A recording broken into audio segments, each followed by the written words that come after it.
Masih ingat Nisa Sabian, penyanyi religi yang sempat dituding pelakor? Begini kabarnya sekarang.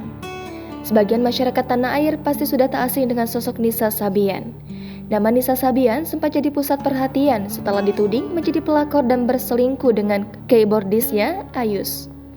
Diketahui, Ayus dan Nisa Sabian merupakan satu tim kerja dalam grup musik Sabian Gambus sejak 2015. Gosip selingkuh itu otomatis membuat keduanya disorot, termasuk dalam video klip mereka. Bahkan isu ini membuat grup band Gambus itu sempat vakum sementara dari dunia musik. Namun isu tersebut kini sudah mereda. Bahkan Nisa Sabian lebih banyak fokus dengan karirnya. Sementara Riri Virus kini juga sibuk dengan pekerjaannya dan kedua anaknya. Meski Riri dan Ayu sudah bercerai, namun keduanya tetap kompak untuk membesarkan anak-anaknya. Hujatan demi hujatan pun juga perlahan hilang di akun Instagram Nisa Sabian. Lantas seperti apa kabar terbaru Nisa Sabian sekarang? Melalui akun Instagram pribadinya, Nisa Sabian membagikan gaya hijab terbarunya itu.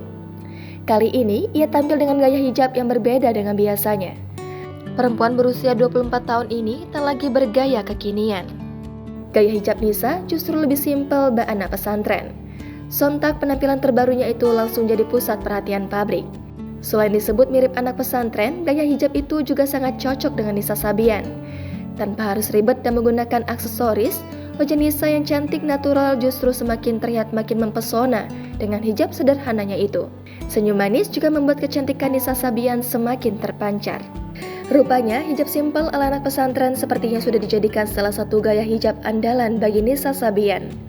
Ia biasa mengenakan gaya hijab simpel tersebut saat tengah bersantai. Sementara saat manggung, Nisa tetap mengenakan gaya hijab kekinian yang sudah jadi ciri khasnya.